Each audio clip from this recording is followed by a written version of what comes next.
Man, my mind is all a jimble today, which is very much like your mind being a jumble except with less coherency and more non sequiturs.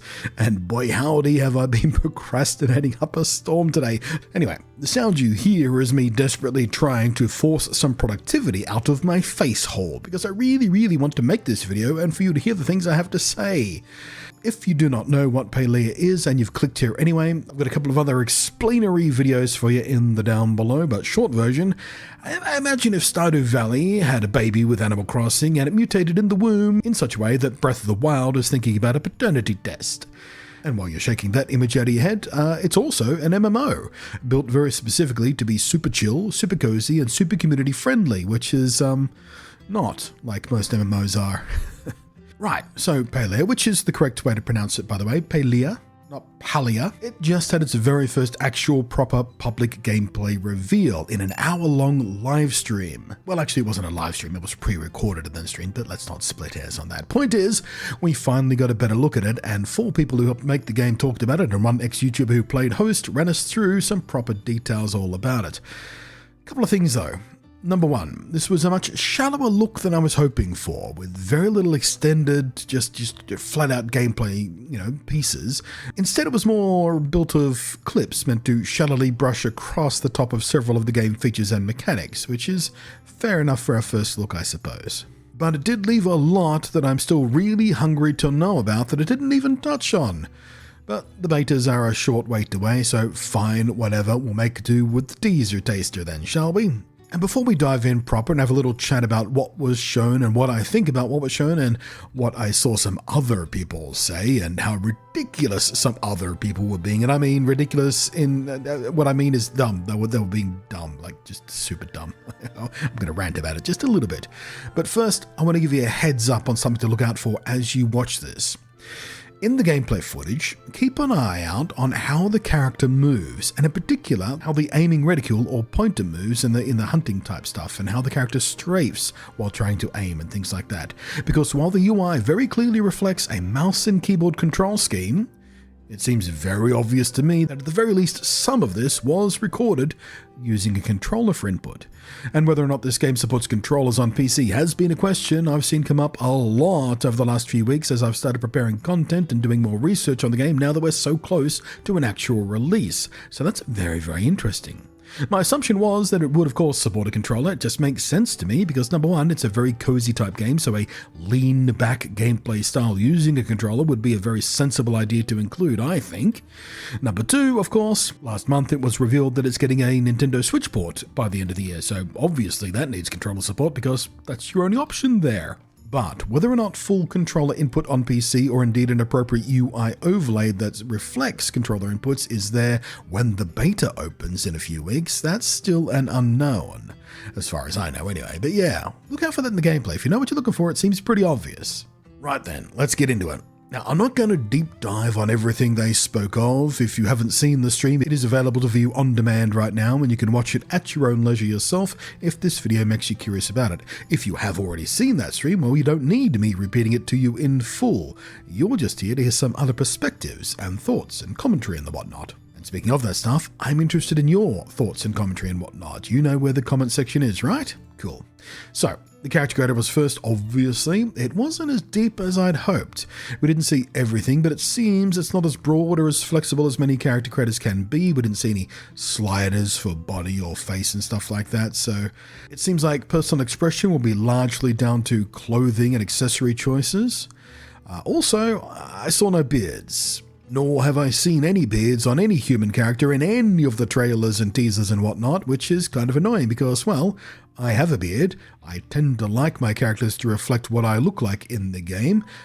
So I'm going to need a beard. Singularity 6, we want beards. There's a lot of gamers out there with beards. You should have beards in your game for your character creator.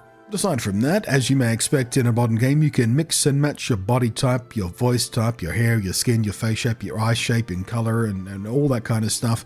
There's a moderate selection of basic hairstyles, including a hijab, and a bunch of other fashion choices to start with. What I found especially amusing, though, in reaction to this, was seeing several people lament, loudly and at length that of the 11 skin tones available to choose from, none were as pale as they wanted, which might be the very first time some of these very, very white people have ever actually felt what a lack of personally relevant inclusiveness feels like in a video game. That's a fun perspective for you to experience, isn't it? Enjoy your moment of self-awareness, pale people. I do speak as a rather pale person myself. I do not spend much time in the sun, and I am of Scottish descent, so... In any case, quite frankly, I too would appreciate a slightly paler skin tone option as well. I would probably use it, but it was just funny to see people freaking out about that. White people freaking out about that for a change. We learned a little bit about the lore of the world, which I found quite interesting, and I had assumed initially that this was some kind of isekai game, but it turns out the player character is not, in fact, like transported from another world or through time or something, but is a wholly brand new, fully formed, walking, talking, but memory blank human, being birthed in adult form into a world that hasn't seen our kind in a couple of thousand years at least. And in fact, humans and humanity have sunk into legend and myth. And that is also why there is only one race to play as, which is rather unusual for a lot of MMOs. The game does have other races in it. Every other NPC in the game is some kind of fictional race on one another. But the game's very narrative to the player revolves around you being the first humans to come along to this world in a very, very long time. So it's narratively essential that all the player characters are human, which can be frustrating for some people who really, really want to play as one of those purple-skinned elf-looking people, or one of the cat people, for example, or even one of the robots. Humans, all you've got. After that, we get a bit of a stroll through the hub town, which seemed quite large and complete and quite pretty, actually. We met a few of the core NPCs. I'll leave all of that sort of stuff for you to discover for yourself in the original video. Then we came along to the player housing, which I was very, very curious to learn about. It is instanced. It doesn't exist in the overworld, and sadly doesn't seem to include a proper neighborhood where you can literally live, side by side in a little street or cul-de-sac or something with your friends' houses right next to yours, in real time. So that's a bit of a bummer. Like with a lot of this type of game, you'll start out with a basic tent and some simple crafting tables, and eventually you'll progress to a single room shack and then expand that into a house, and the house will get nicer and larger and you'll have more rooms and blah blah blah, the kind of thing. It doesn't seem like multi-floor housing is a thing, at least not yet. I didn't see any snap points for, second stories and whatnot.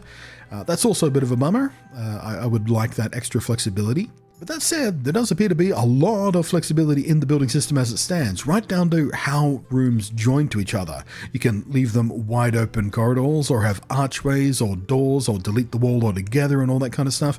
Each area can have different flooring and walls and whatnot, and the decorations and furniture systems are all very finely grained, it seems. You have a fine grid to snap to, but you can also just free place stuff as well. You can rotate to your heart's desire. You're not, snapping to 45-degree angles or anything. So that's going to be fantastic for making your home feel exactly how you want your home to feel.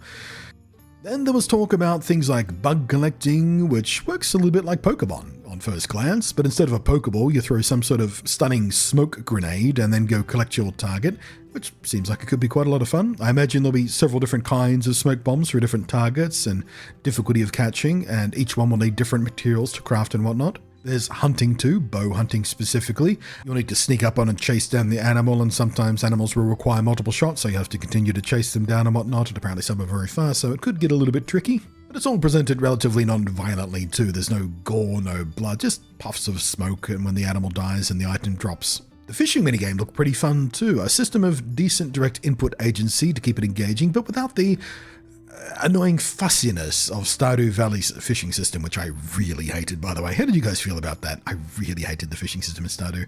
But this is more complicated than, say, World of Warcraft's fishing, which was a bit dull.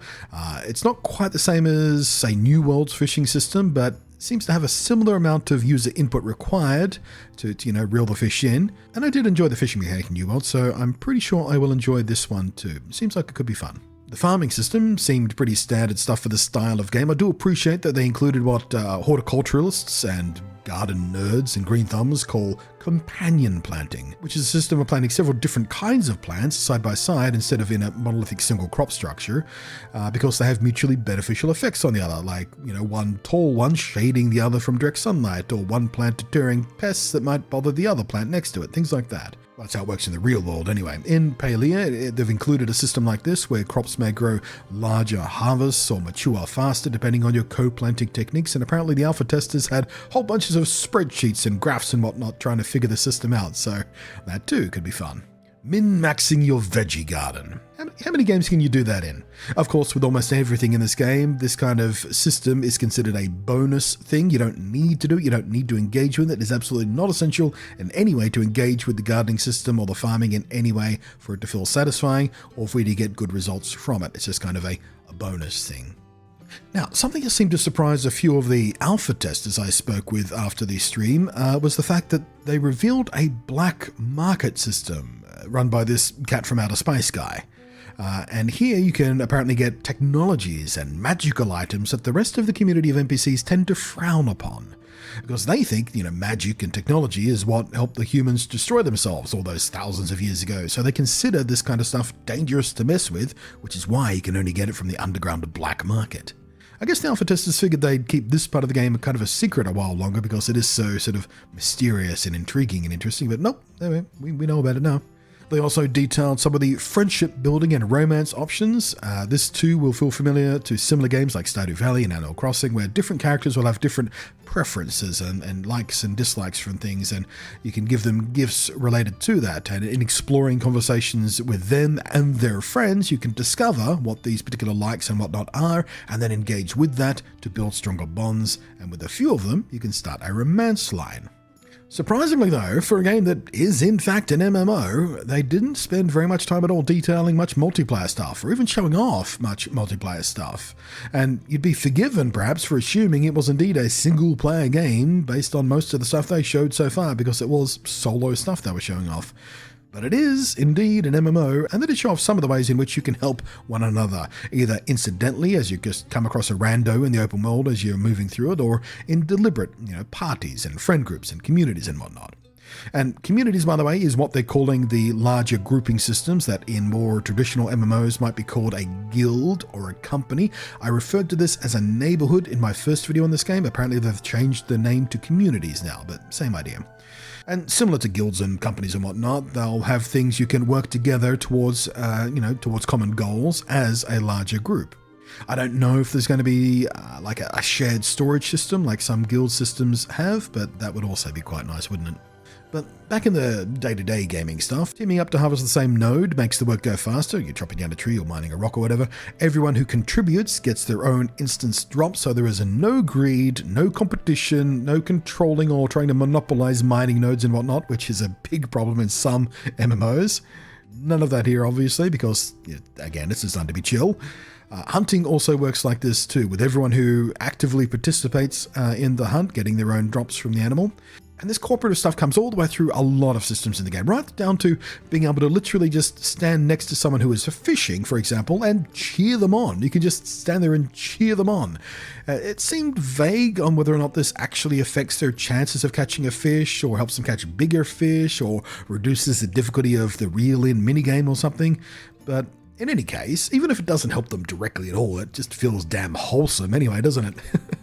You can even work together in cooking meals, and you can share editing permissions of your house with trusted friends, so they can help you decorate and whatnot. However, true shared housing for, say, a spousal couple to share the same house is not yet implemented. But they do say they're working on a system that'll support that. But there is no word on how far away it is. So fingers crossed on that, because that would be really nice for some people out there, wouldn't it? I also noticed that, unlike in many other games that have systems like this, the house internally reflects the time of day outside directly, and the sunlight and shadows coming through the windows do so in real time, exactly as they are outside. And indeed, the windows are in fact real windows, showing the outside of your house, showing your garden in real time, and your decorative items, or whatever you can see through the window, you can legitimately see through the window, so that's really nice too. And what's more than that, you can actually have multiple housing plots. So you can have your own private residence, you can have a group house to dick around in and share and just have parties in and barbecues out in the backyard or whatnot. Or you can have another one just dedicated purely to farming food in the most efficient way possible. And with this system, I'm thinking I might, reserve my private home to do exactly as I like, but also have a second plot of land where I'll give editing privileges to some of my regular chat peeps over on the Twitch streams, when I inevitably stream this game, because I absolutely will be streaming this game. I mean, of course, I can't trust any of these gremlins, but it will be funny to watch them be little chaos monsters in our shared little space and see what happens. Now, one last thing, well, two actually. Two of the loudest criticisms and worries I saw frequently after the stream today.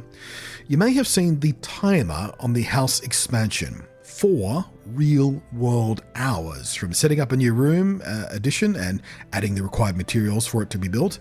4 hours has to pass before it's ready to use.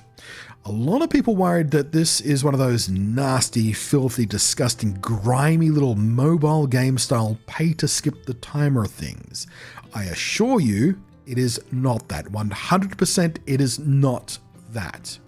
Much like Animal Crossing, this mechanic and time gating builds is here for other gameplay reasons. Because as I detailed very specifically in my video dedicated exclusively to the monetization of this game, the devs are not monetizing any pay to win, pay to advance, pay to level, or pay to skip style stuff at all. They're on the record as not intending to do this.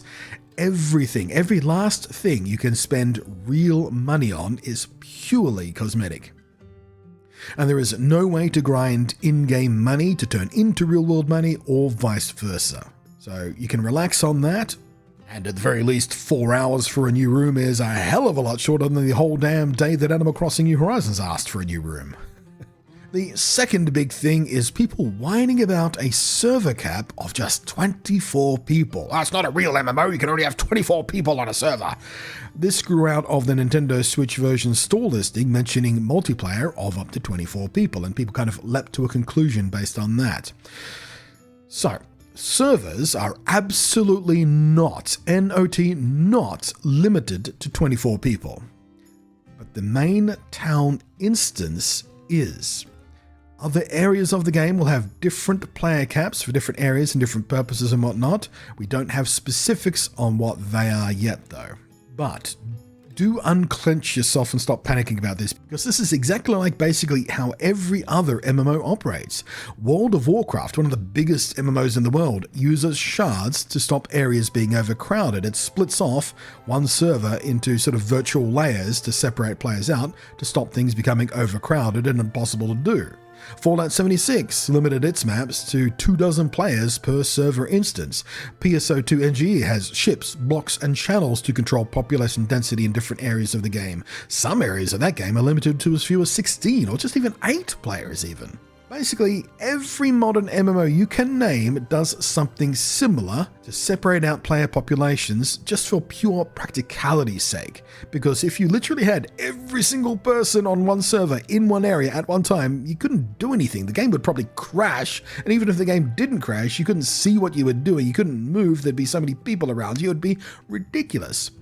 And in particular with this game, instancing Palia to 24 or so players visible to you at any one time in the main town area is a pretty damn sensible choice for a game that's meant to simulate small, calm communities. Any more than that, it could feel unnaturally crowded, and having less than 30 people sharing the same instance provides a pretty good chance to actually interact in meaningful ways and have real conversations, have real interactions, have real little gameplay moments. In one discussion I was having about this, I compared it to a backyard barbecue.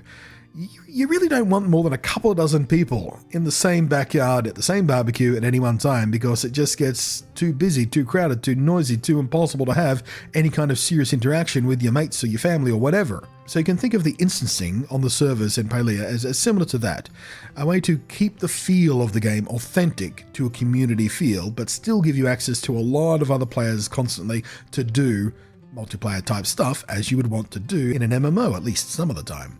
And the matchmaking is done via a clever machine learning system that uses algorithms a little bit like those used in dating apps and whatnot to try and move people with similar interests and playstyles into those same instances so you can play together more easily and have a pretty good chance at meeting people who are doing the kinds of things you also want to be doing, so you can then cooperate on them. There's a really good article that goes into detail on this machine learning matchmaking kind of thing that I'll link for you on the down below. And I'm really going to be interested in seeing how well it actually works, in the real world with real people, because if it works the way they want it to work, it's going to be fantastic. And of course, past all that, auto matchmaking stuff, you're going to have your friends lists and your communities to bring you together with people you've chosen to be connected with too. So yeah, all up, I'm feeling even more jazzed and hyped about this game now. I really can't wait to play. I really want to sink into this and explore and find out everything else I want to know about this thing. One more thing though, before I go. And you know what, the people who need to hear this probably haven't watched this far into the video because their attention spans wouldn't cope. But for those people whining about like the lack of PvP or whatever else a traditional MMO has that you might expect in this game because it's an MMO, oh man, they're being silly. Look, here's the thing. Just because this game is an MMO doesn't mean they're trying to win over existing MMO players. They're not trying to bring in, players from WoW or Final Fantasy or whatever. This is a cozy game, similar to other cozy games and doing things that cozy game players want to be doing in their cozy games. And it's giving them, the cozy game players, not the MMO players, the cozy game players, it's giving them something new in the way it connects community using MMO style structure. This MMO game is not meant to attract existing MMO players, it's meant to give cozy game players an MMO experience and expand their horizons.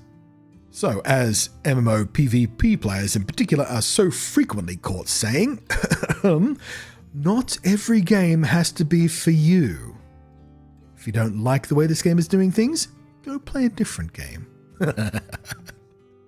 How's that for turnarounds fair play? Thank you very much for watching. Thank you as always to the Patreon scrolling up above there who's above and beyond support. I very much appreciate you. Know I do. I am Blunty, and I will catch you next time.